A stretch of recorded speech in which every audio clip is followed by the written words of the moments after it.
bénédiction. Alors lisons cet héritage.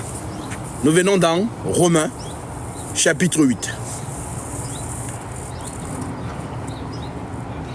Romains 8, verset 1. L'Écriture dit: il n'y a donc maintenant aucune condamnation pour ceux qui sont en Jésus-Christ. Ce verset n'est pas un slogan. Ce verset, c'est mon verset préféré. Jésus, c'est la ville de refuge. Dans la loi, on disait que si quelqu'un avait tué quelqu'un, il fallait qu'il fuit à la ville de refuge. Si on t'attrape avant, tu es mort. Mais si tu entres avant, tu es protégé. Donc, notre ville de refuge, c'est Jésus-Christ, qui abrite les pécheurs. Il n'y a donc maintenant aucune condamnation pour ceux qui sont en Jésus-Christ. En effet, la loi de l'esprit de vie en Jésus-Christ m'a affranchi de la loi du péché et de la mort. Car chose impossible à la loi, parce que la chair la rendait sans force. Dieu a condamné le péché dans la chair. Donc le péché est condamné où? Dans la chair. Un bébé qui vient de sortir du ventre de sa mère, c'est un condamné. Il n'a fait ni bien, ni mal, à proprement dit. Mais le fait qu'il soit né avec le tablier des prisonniers, c'est un prisonnier. Voilà donc pourquoi. Étant donc tous descendants d'Adam, nous sommes pécheurs. D'où l'Écriture qui dit: tous ont péché et sont privés de la gloire de Dieu. Alors, pour que tu sois donc affranchi, que tu sois donc justifié, il a fallu donc que quelqu'un vienne payer la rançon. Alors, car chose impossible à la loi, parce que la chair la rendait sans force. Dieu a condamné le péché dans la chair en envoyant à cause du péché son propre fils dans une chair semblable à celle du péché.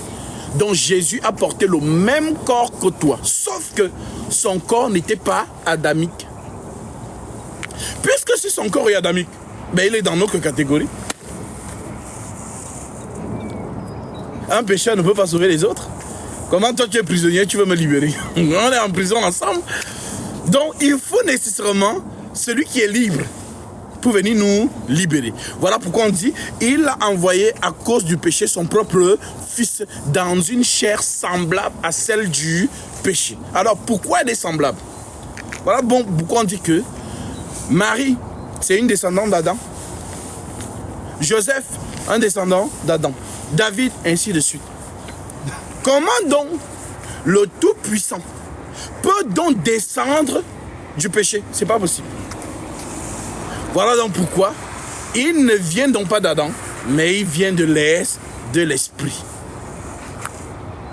Et comme il est né de l'esprit, alors le tu es poussière, tu retourneras à la poussière, ne le concerne pas. Ça nous concerne à nous. Voilà pourquoi lorsqu'on meurt naturellement, on se décompose direct. Si on ne te met pas la morgue, tu commences maintenant à manifester des mauvaises odeurs. Puisque la terre est en train de te réclamer, reviens.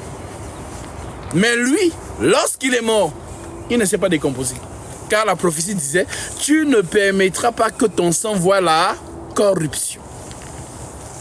Alors pourquoi il ne s'est pas décomposé? Même s'il faisait 100 jours là-bas, il ne pouvait pas se décomposer. Tout simplement pourquoi? Parce que sa nature n'est pas adamique.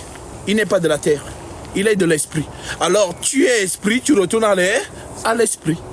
C'est ce que les gens appellent dans un français populaire la résurrection.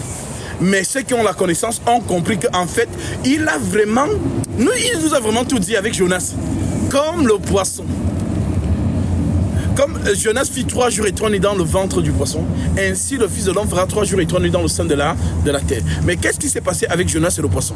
Ce qui s'est passé, c'est que le poisson, en avalant Jonas, n'a pas pu le digérer.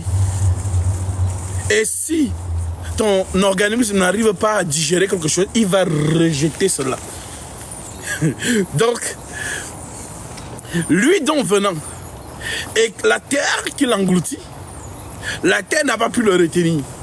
Parce que la terre a essayé de le décomposer, mais la terre n'a pas pu. Alors la terre dit non, il n'est pas d'ici. Tu as mangé une viande avec le tendon que tu mâches. À un moment donné, tu lâches l'affaire. Voilà donc comment la terre donc le relâche et maintenant il retourne d'où il est venu. Alors, c'est donc celui-là qui est capable de nous délivrer de la prison. Puisque sans l'Esprit de Dieu, nous sommes tous morts. Alors il est venu délivrer les captifs. Alors mon frère, si je suis d'abord allé avec toi dans cette dimension, c'est pour te faire comprendre que dans Romains chapitre 8, nous sommes des prédestinés. Et seuls les prédestinés peuvent reconnaître la vraie parole. Voilà pourquoi tu dis, ah, quand j'étais vu sur TikTok, j'étais écouté, j'étais convaincu. Ce n'est pas toi. C'est ce que le Christ a prescrit en toi. Ça veut dire qu'aussi longtemps que tu as écouté les mauvaises doctrines, aussi longtemps que tu as emmagasiné les faux enseignements, un jour, tu entendras parler du vrai enseignement et tu ne te poseras pas 1000 questions. Ton esprit va adhérer, sans ton bon vouloir. Voilà donc pourquoi il dit, dans la nouvelle alliance, personne n'enseignera son concitoyen. Car j'écrirai mes paroles dans leur cœur et je les graverai dans leur esprit. Ça veut dire qu'un enfant de Dieu, c'est-à-dire il a la parole, la Torah en lui. Partout où il part, protestant, vous dites quoi? Ah, c'est pas trop ça, mais je reste quand même. Ah, Vatican, non, je suis pas trop d'accord, mais je reste quand même. Ah, adventiste, orthodoxe, toutes ces choses, jusqu'à ce qu'il entende la parole, la sainte doctrine, et son esprit va donc attester. Alors, la deuxième question que je vais te poser, c'est, tu étais forcément dans d'autres obédiences. Tu étais dans quelle dénomination? Je n'étais pas spécialement dans une dénomination particulière. Oui. Avant, j'étais catholique. Oui. Après, je suis un peu perdu. Oui. Jusqu'à ce que tu me trouves sur TikTok. C'est merveilleux. Donc le Seigneur est vraiment, il t'a préparé à cela et que toute la gloire lui soit rendue. Alors, comme tu l'as entendu, nous qui étions prisonniers, celui qui est libre est venu nous sauver. Étant donc venu, Romain continue en disant, en effet, la loi de l'esprit de vie en Jésus-Christ m'a affranchi de la loi du péché et de la mort. Car chose impossible à la loi parce que la chair la rendait sans force. Dieu a condamné le péché dans la chair en envoyant à cause du péché son propre fils dans une chair semblable à celle du péché. Et cela afin que la justice de la loi fût accomplie en nous qui marchions non selon la chair mais selon l'esprit. Ceux en effet qui vivent selon la chair s'affectionnent aux choses de la chair. Tandis que ceux qui vivent selon l'esprit s'affectionnent aux choses de l'esprit. Et l'affection de la chair, c'est la mort, tandis que l'affection de l'esprit, c'est la vie et la paix. Car l'affection de la chair est inimitié contre Dieu, parce qu'elle ne se soumet pas à la loi de Dieu et qu'elle ne le peut même pas. Or, ceux qui vivent selon la chair ne sauraient plaire à Dieu. Pour vous, vous ne vivez pas selon la chair, mais selon l'esprit. Si du moins l'esprit de Christ habite en vous. Si quelqu'un n'a pas l'esprit de Christ, il ne lui appartient pas. C'est merveilleux. Et si Christ est en vous, le corps, il est vrai, est mort à cause du péché. C'est magnifique. Ça veut dire qu'on dit que même si tu as le Saint-Esprit, ton corps que tu portes là, il est mort à cause du péché. Donc nous comprenons que le péché, c'est vraiment ça. Être né avec cette chair, tu es en condamné.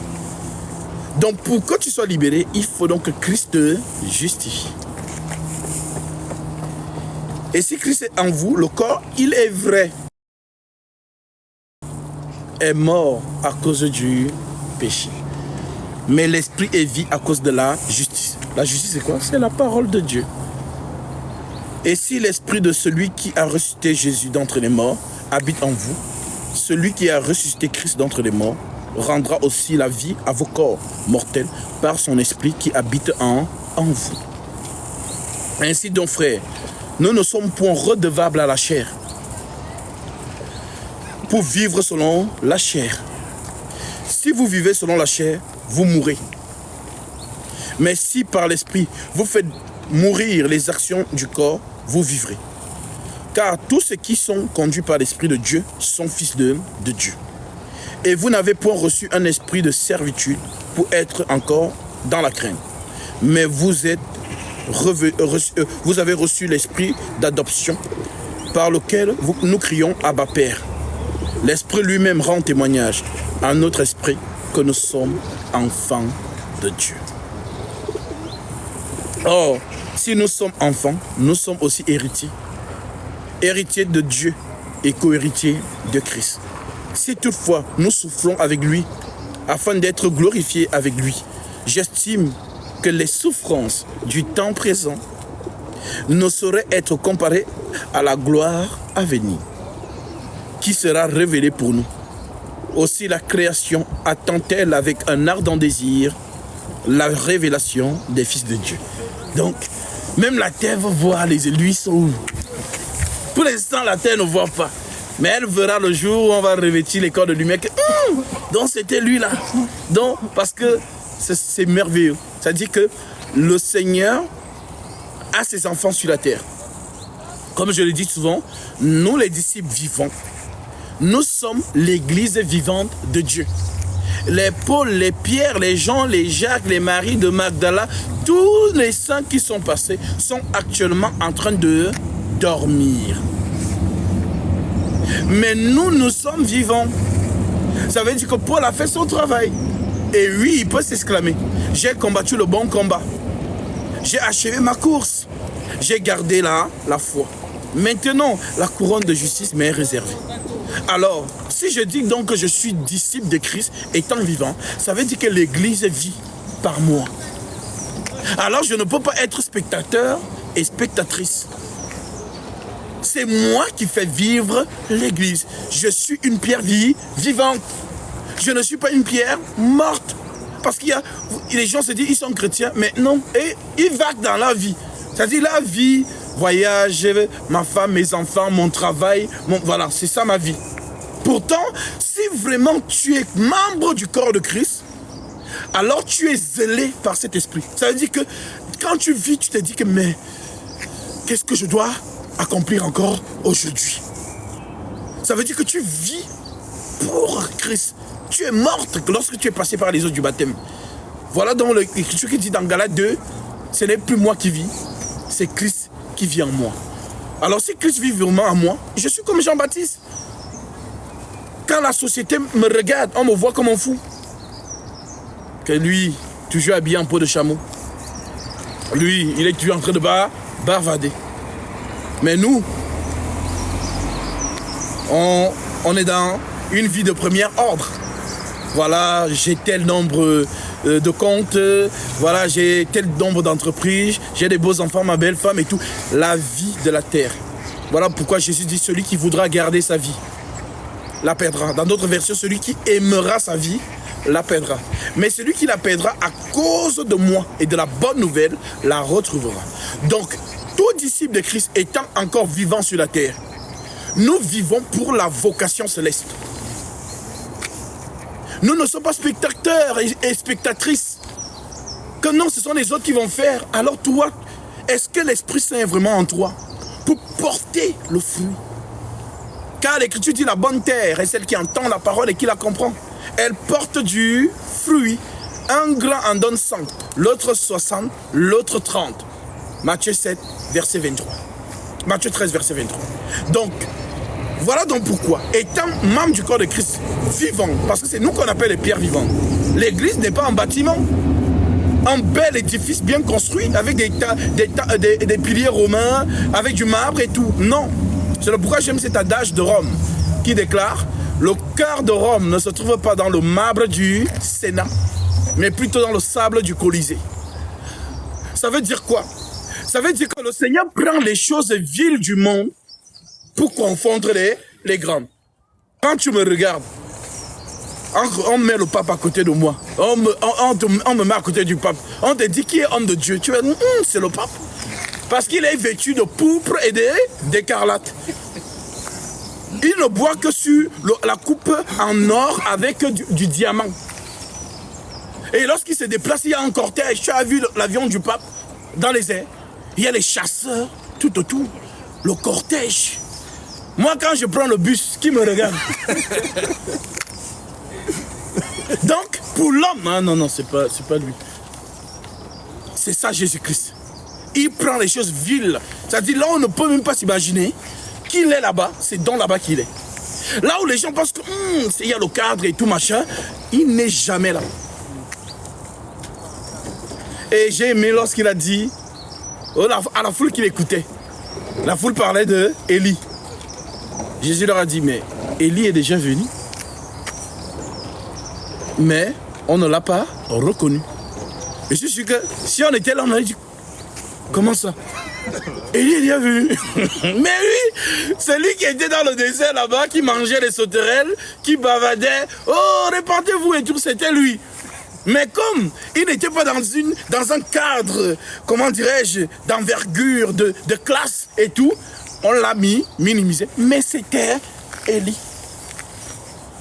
On a posé la question à Jean, est-ce que tu es Élie? Jean a dit non. Est-ce que Jean a menti? Non, c'était un homme. Mais Gabriel a dit à Zacharie, il marchera avec l'esprit et la puissance d'Élie.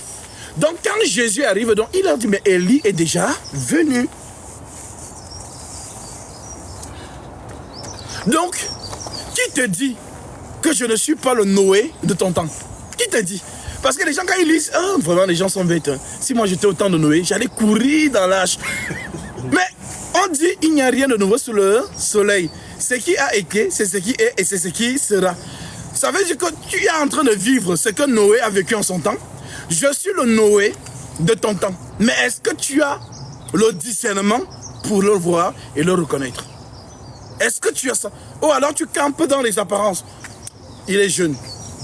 Les autres, par exemple, quand ils enseignent, ils sont toujours en costume. Ils portent les Rolex.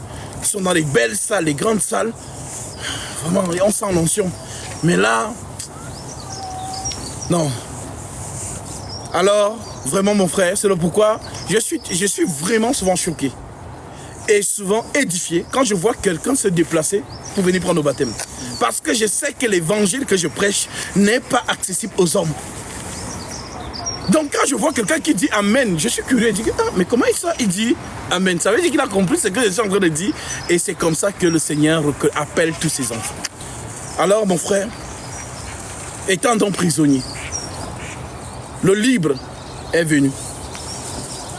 Mais la condition pour que toi et moi nous soyons sauvés, il faut le sang. Il faut le sang. Alors, le libre a une difficulté, puisque lui n'est pas matériel. Lui, il est immatériel. C'est ce que Jésus nous dit. Je vais prendre ça, Jean chapitre 20. Alors.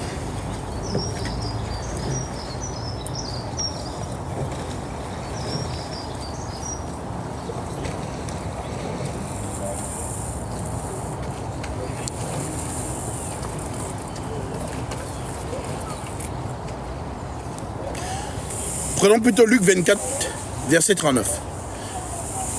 Luc 24, verset 39. Le Seigneur déclare, « Voyez mes mains et mes pieds, c'est bien moi. Touchez-moi et voyez, un esprit n'a ni chair ni os, comme vous voyez que j'ai. » Puisqu'il a dit à la femme samaritaine, « Dieu est esprit. » Dieu est esprit et l'esprit n'a ni chair ni os. Alors, si on nous dit donc, que pour que nous soyons pardonnés, nous les prisonniers, il faut que le sang coule. Mais comment donc l'esprit va faire couler le sang? Puisqu'il est immatériel, il n'a pas de chair, il n'a pas d'os. Mais nous savons que la chair, c'est dans... Le sang, c'est dans la chair qu'on trouve cela. Alors, qu'est-ce que donc Dieu va faire? Il va donc devenir chair. C'est ça que Paul appelle mystère de la piété. 1 Timothée 3,16. Le mystère de la piété est grand. Dieu a été manifesté en chair. Alors, pourquoi Dieu se manifeste en chair? C'est tout simplement pour que le sang coule de lui. Parce que c'est le seul sang qui agrée, qui justifie les pécheurs, qui purifie, qui épure, qui blanchit. Conformément à Daniel, chapitre 12, versets 9 à 10. Plusieurs seront purifiés, blanchis et épurés. Les méchants feront le mal et aucun des méchants ne comprendra. Mais ceux qui auront de l'intelligence comprendront. Alors, nous lisons cette écriture dans Hébreux, chapitre 9. Nous prenons à partir du verset 19.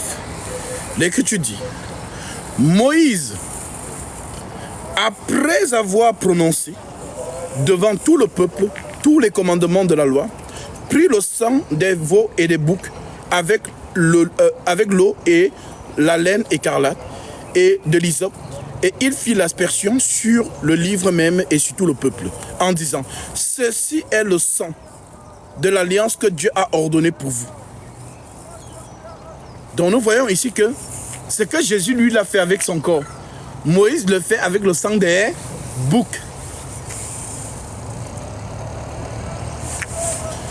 Ceci est le sang de l'alliance que Dieu a ordonné pour vous. Il fit pareillement l'aspersion avec le sang sur le tabernacle et sur tous les ustensiles du culte. Et presque tout d'après la loi est purifié avec du sang. Et sans effusion de sang, il n'y a point de pardon. Donc tu comprends donc que s'il n'y a pas effusion de sang, nous ne pouvons pas être pardonnés. Alors Dieu est obligé de descendre lui-même. Il n'envoie personne.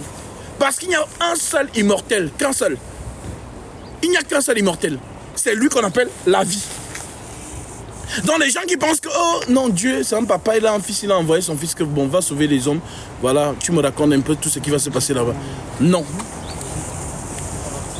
Le Seigneur lui-même qui est la vie est venu. La vie s'est déplacée, la vie est venue vers les hommes. C'est ça la bonne nouvelle.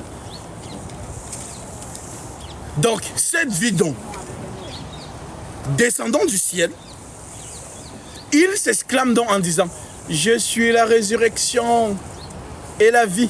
En autre terme, c'est moi l'éternité. C'est moi l'immortel.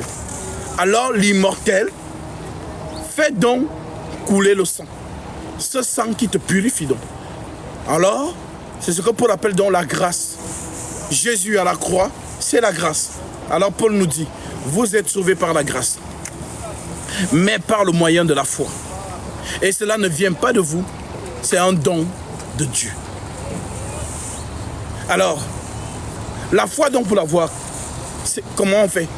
L'Écriture dit: la foi vient de ce qu'on entend. Et ce qu'on entend vient de la parole de Christ. Tu as entendu, tu as été touché, tu es venu. Ça veut dire que toi, tu n'étais pas dans Acte 2. Nous, on n'était pas là-bas. Mais ce jour-là, dans Acte 2, lorsque le Saint-Esprit est descendu et que Pierre a commencé à parler avec les 11, il dit: ils eurent le cœur vivement touché. Et ils dirent à Pierre et aux autres apôtres: hommes frères, que ferons-nous? Et le Saint-Esprit dit au travers de Pierre: repentez-vous. Et que chacun de vous soit baptisé au nom de Jésus-Christ pour le pardon de vos péchés, et vous recevrez le don du Saint-Esprit. Alors, tu as cru et tu es venu afin que cette promesse prenne vie en toi. Et c'est ce que nous allons accomplir. Donc, je ne sais pas si tu as ramené directement la manière dont tu vas entrer dans l'eau, c'est comme ça que tu es habillé, ou bien tu veux te changer. Ok. Nous allons donc aller. Et pour vous aussi qui nous suivez, la nuit est avancée. Le Seigneur arrive. Tu ne sais pas l'heure ni le jour. Mais c'est toi qui n'es pas encore baptisé. C'est toi qui dors tranquillement. Tu vas à tes occupations. Oh non, je suis occupé, fais ça. Peut-être en été. Parce que tu es maîtresse du temps. Parce que tu es maître du temps. Ah, vous avez confiance. Lorsqu'on entend la vérité et qu'on est touché, on court. On court. On court. Alors que le Seigneur vous permette justement à vous qui avez reconnu la vérité que nous prêchons de venir accomplir la prophétie dans votre vie.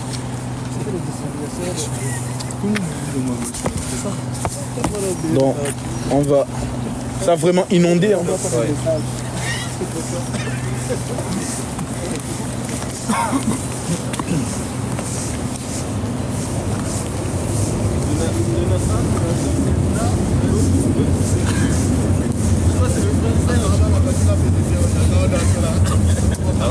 Ouais, ça a vraiment inondé.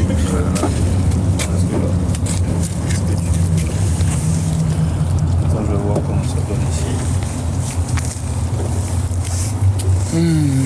Alors, ça, je vais mettre ça là. Merci.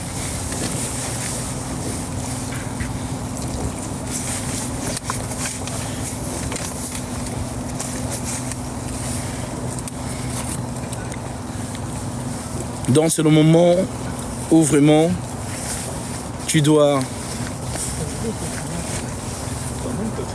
être vraiment concentré et intérieurement demander au Seigneur de se glorifier. Parce que tout ce que tu as entendu du Christ depuis 2000 ans va prendre son sens en cet instant. C'est ce qu'il nous a donné.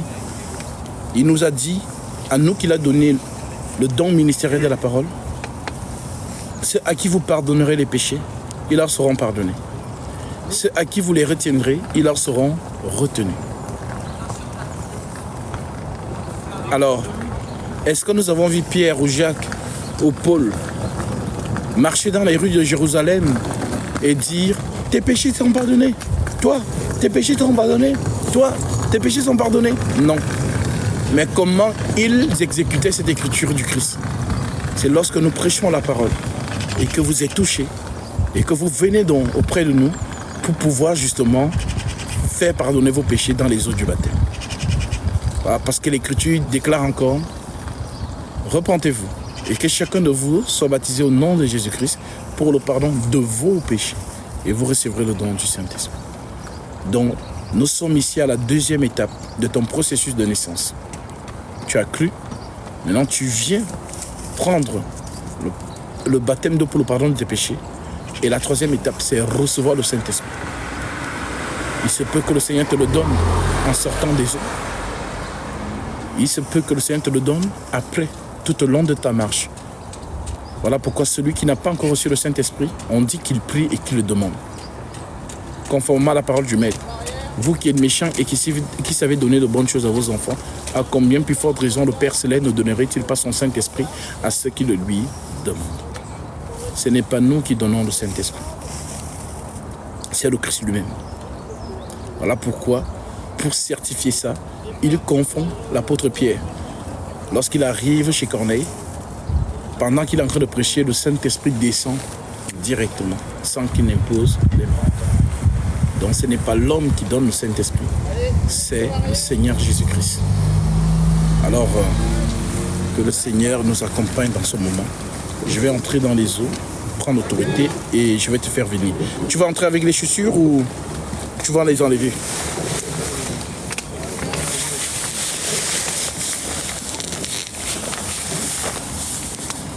Donc ça va aller vite. Tu es venu en voiture? Ben, s'il y a pour qu'il n'attrape pas froid directement, comme ça il peut aller. Hein? Ah, tu as pris l'hôtel qui est. Ok. Alors, ce que tu vas faire, dès qu'on sort de l'eau, tu vas aller te changer directement. Après, tu vas revenir pour que je puisse te dire les dernières modalités.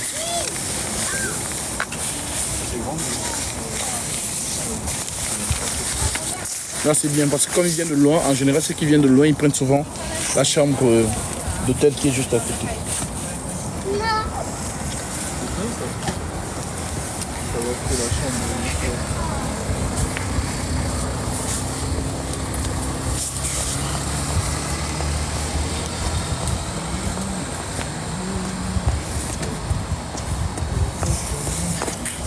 Bon, nos amis. Ô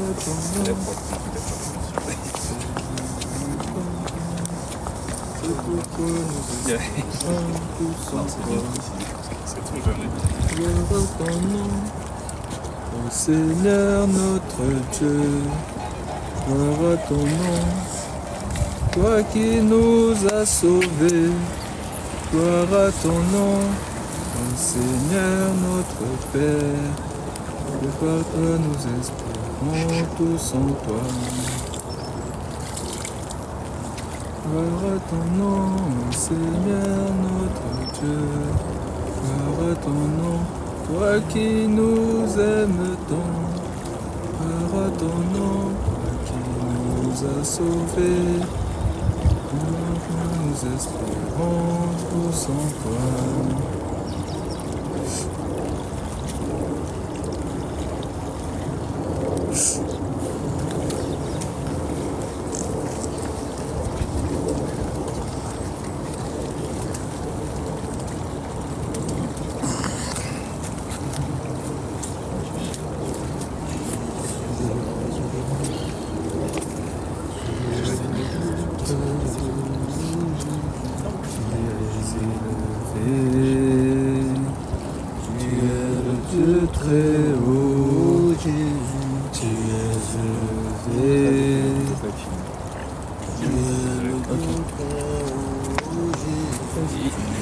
Il arrive, mais il veut pas être filmé, donc je... Ah d'accord, je retourne là.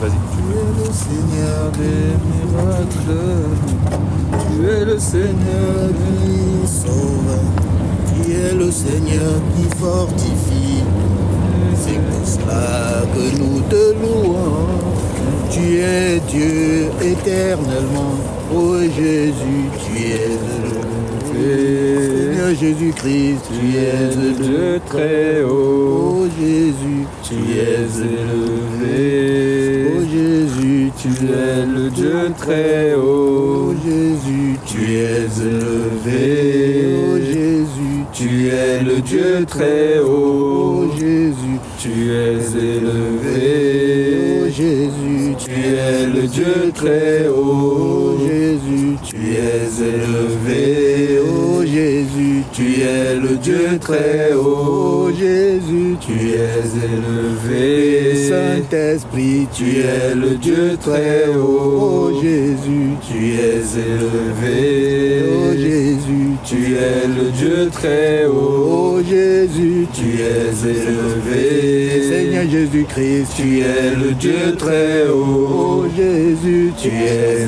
élevé, ô Jésus, tu es le Dieu très haut, ô Jésus, tu es élevé, ô Jésus, tu es le Dieu très haut, ô Jésus, tu es élevé, ô Jésus, tu es le Dieu très haut, ô Jésus, tu es élevé, ô Jésus, tu es le Dieu très haut, ô Jésus, tu es élevé, ô Jésus, tu es le Dieu très haut, ô Jésus, tu es élevé, ô Jésus, tu es le Dieu très haut, ô Jésus, tu es élevé, ô Jésus, tu es le Dieu très haut, ô Jésus, tu es élevé, ô Jésus, tu es le Dieu très haut, ô Jésus, tu es élevé, Jésus, tu es le Dieu très haut, ô Jésus, tu es élevé,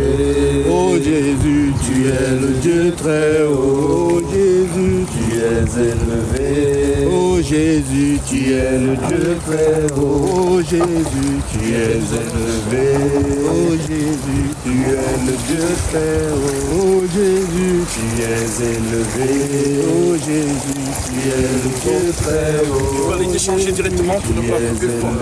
Et puis, nous on va t'attendre.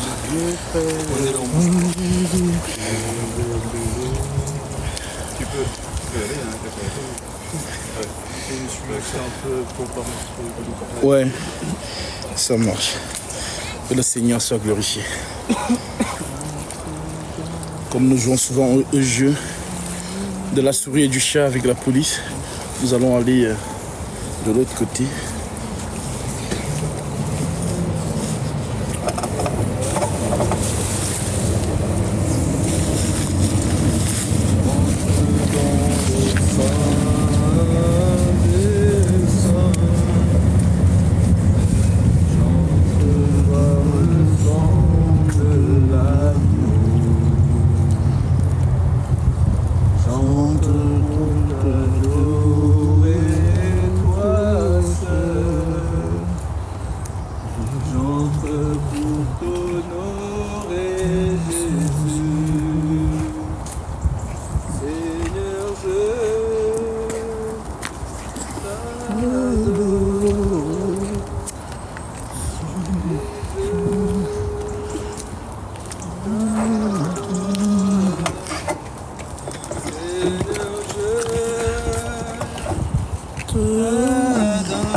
je t'adore, car ton nom est très saint.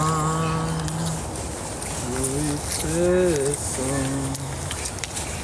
Seigneur, car ton nom est très saint. Oui, très saint.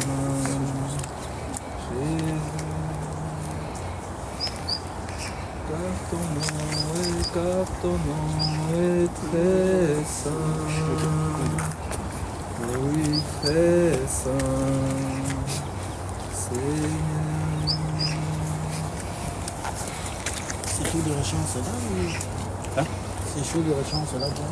Non, il a dans une chambre là, donc il a comme ses affaires. Ouais. J'ai dit, les non. affaires ne sont pas dans le sac. Non, mais enfin, il a ses affaires. Là, il a juste ramené peut-être une serviette, pas de truc, mais... Non, il va se changer.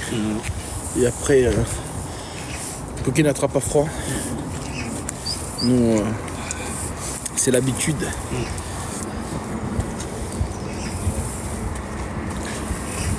Ô Seigneur, tu es élevé. Ô Jésus, tu es le Dieu très haut. Tu es élevé. Tu es le Dieu très haut. Ça doit être un juif.